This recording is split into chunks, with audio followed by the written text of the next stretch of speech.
Hello friends, welcome to my channel am with Deepti. तो आज है सैटरडे और आज है डेट 16 नवंबर और अभी जो टाइम हो रहा है अप्रॉक्स 5:45 का टाइम हो रहा है। और ये जो ब्यूटीफुल व्यू है मैंने कैप्चर किया आप लोगों के लिए कि फुल मून हो रहा था। तो जो है रेयर ही ऐसे वीडियो देखने को मिलता है। तो जब मैं सुबह उठी थी, मतलब कोई अलार्म मैंने लगाया हुआ नहीं था, सेट नहीं किया हुआ था, तो जैसे ही मैं जो फ्रेश होके आई तो देखा बाहर इतना ब्यूटीफुल व्यू है। तो आज सैटरडे था तो हस्बैंड की छुट्टी थी, लेकिन बेटी की छुट्टी नहीं थी। तो फिर हस्बैंड उनको छोड़ने चले गए। तो फिर मैंने उनको बाय करके फिर अपना फ्रेशन अप होके अपनी मॉर्निंग पूजा करके उसके बाद जो डेली की स्टडी होती है वो मैं करना स्टार्ट कर दिया।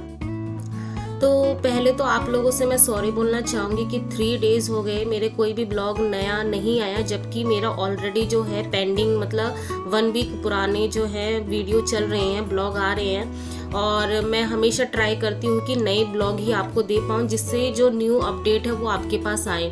लेकिन फिर भी बीच में ऐसा कुछ हुआ कि मैं ब्लॉग नहीं डाल पाई। एक्चुअली मेरे बेटे की तबीयत थोड़ी सी ठीक नहीं थी। तो फिर वो होता है ना कि आपकी तबीयत चाहे कैसी भी हो आप मैनेज कर लेते हो, लेकिन आपके बच्चे की तबीयत अगर थोड़ी बहुत ऊपर नीचे होती है और मौसम थोड़ा सा वैसा ही है तो उसके बाद जो है मतलब मन नहीं करता है, क्योंकि हमेशा आपको टेंशन रहती है। तो अभी जो है आज वो ठीक है और कल से मे बी स्कूल जा पाएगा। तो इसलिए फिर मैंने सोचा कि डिले नहीं करते हैं और वॉइस ओवर करके फिर मैं वीडियो पोस्ट कर देती हूँ, क्योंकि फिर जितना लेट करेंगे उतना ही लेट होता हुआ जाएगा। और मे बी अब मैं ट्राई करूँगी एक दिन में 2 वीडियो देने के लिए, लेकिन ये अब मैं सीरियसली बोल रही हूँ क्योंकि नहीं, मुझे लेटेस्ट से लेटेस्ट अपडेट देना है। क्योंकि 1 वीक हो जाता है तो मुझे भी कन्फ्यूजन हो जाता है कि मैंने उस समय क्या किया था नहीं किया था, क्योंकि आपके पास इतना टाइम नहीं रहता है सोचने के लिए। आप पढ़ने में इतना, क्योंकि हम हाउस वाइफ हैं, उसमें से घर के काम करने के बाद स्टडी का टाइम निकालना, उसके बाद यूट्यूब का काम करना, और ये भी याद रखना किस दिन क्या किया था नहीं किया था, इतनी सारी चीज़ें मिक्सअप हो जाती है। तो थोड़ी बहुत परेशानी होती है। ऐसा मैं जानबूझ के नहीं करती हूँ कि मैं डिले ही करूँ, लेकिन हो जाता है। तो ठीक है जो भी हो। तो अब से मैंने क्या रियलाइज़ किया है, क्योंकि मैं काफ़ी दिन से ये सोच रही थी और ये बोलना भी चाह रही थी, क्योंकि मैं पहले ऐसा करती थी लेकिन अभी मैं ऐसा दोबारा से स्टार्ट करना चाह रही हूँ कि मैं सैटरडे और संडे जो है वो रिवीजन के लिए ही डिवोट करने वाली हूँ। और मार्क्स मेरे जो है टेस्ट, जो मॉक टेस्ट में जो मैं दे रही हूँ उसमें मार्क्स ना स्टैग्नेट हो गए, मतलब एक जगह स्थिर हो गए हैं। मतलब 50 से 55 के बीच में ही ये मूव कर रहे हैं, बढ़ नहीं रहे हैं, इंक्रीज नहीं हो रहे हैं। और जबकि मुझे क्या है, मुझे ये थोड़ा सा था कि चलो 60 तक आ जाए तो फिर मुझे थोड़ा मोटिवेशन मिलेगा। लेकिन अब जो है मेरे पास जो मेरा 75 डेज़ का जो है अभी आप बोल सकते हो कि 28 जो है डे फिनिश होने वाला है, क्योंकि आज का जो वीडियो सैटरडे संडे दोनों मिला के ही मैं पोस्ट कर रही हूँ, क्योंकि संडे के दिन ऑलरेडी रिवीजन किया था और last day of the end मैंने जो है टेस्ट दिया था। तो मैंने इसलिए कुछ संडे के दिन शूट नहीं किया था। तो सैटरडे संडे को मिला के ये वीडियो पोस्ट कर रही हूँ। तो उसको मिला के जो है मेरा 28 डेज फिनिश हो चुका है। तो अप्रोक्स आप मान सकते हो कि 75 में से 30 डेज मेरे निकल चुके, ओनली 45 डेज बचे हुए हैं। तो अभी क्या है, मुझे थोड़ा सीरियस होना पड़ेगा, क्योंकि 30 डेज में अगर मैं कैलकुलेट करूँ तो कुछ ऐसा मेजर इम्प्रूवमेंट मेरे में आया नहीं है। तो मुझे ऐसा लगता है कि रिवीजन जब प्रीवियस वाला अगर अच्छे से आप नहीं कर पाते, क्योंकि मैंने ये देखा है कि 1 डे जब मैं संडे को रिवीजन करती हूँ पेपर 2 मेरा रह जाता है,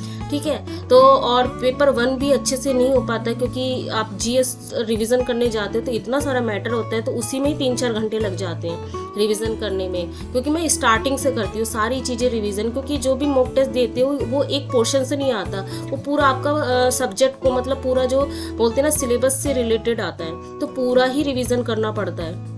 तो इसीलिए जो है अब मैंने सोचा हुआ है कि सैटरडे संडे रिवीजन के लिए स्पेशली होगा, और मे बी धीरे धीरे बढ़ता जाए तो फ्राइडे सैटरडे संडे भी हो जाए। लेकिन अभी जो है सैटरडे संडे ही मैंने चूज़ किया हुआ है कि नेक्स्ट जो अब वीक आने वाला है उसमें जो है सैटरडे संडे ही मेरा रिवीजन का डे रहने वाला है। ठीक है। तो थोड़ी थोड़ी चेंजेस मैं कर रही हूँ, लेकिन हाँ मेजर ऐसा चेंजेस नहीं है, क्योंकि छोटी छोटी चीज़ें हैं जब आपको लगती है, आप जो भी को भी प्लानिंग करते हो उसमें छोटे छोटे चेंजेस आपको लगते हैं तो वो करने चाहिए, एक जगह स्टैग्नेट नहीं होना है। क्योंकि जब आप मॉक टेस्ट देते हो तभी आपको रियलाइज़ होता है कि आपको किस चीज़ में वर्क करना है। और जो है मॉक टेस्ट में मैं वीक में 1 ही देने वाली हूँ, क्योंकि जब नंबर इंक्रीज नहीं हो रहे तो मुझे क्या उसको इम्प्रूव करना है, तो इम्प्रूव करने के लिए उसके ऊपर टाइम देना पड़ेगा मुझे ज़्यादा से ज़्यादा। ठीक है, तो यही मेरी थिंकिंग अभी चल रही है। तो उसके बाद मैंने कुछ शूट नहीं किया, रात को मेरे 12 बज गए थे पढ़ते पढ़ते रिवीजन करते करते। तो फिर भी जो है अप्रोक्स मेरी 6 घंटे की स्टडी हुई थी। तो मैंने जस्ट शो किया आपको टाइम की कितना क्या हुआ है। उसके बाद जो है मैंने नेक्स्ट दिन का जो है शूट करके रखा हुआ था, संडे के दिन जो मैंने टेस्ट दिया हुआ था, तो उसके मार्क्स मैं शो कर देती हूँ। ये मार्क्स थे। तो बेसिकली वही मैं जो बोल रही थी कि 50 से 55 ही मेरा जो है उसी के बीच में ही स्टैग्नेट हो रखा है, इंक्रीज नहीं हो रहा है। तो मेनली जो है मेरा रीजनिंग में, जीएस में और इंग्लिश में, ये 3 सब्जेक्ट जो है मेरे इंक्रीज नहीं हो रहे हैं। और अभी जो है मुझे समझ में आ गया कि मुझे मेजर कहाँ पे इम्प्रूवमेंट करनी है, तो इसलिए मुझे उसको टाइम देना पड़ेगा ज़्यादा से ज़्यादा। तो यही था। तो मैंने मार्क्स आपको शेयर कर दिए कि मार्क्स क्या थे नहीं थे।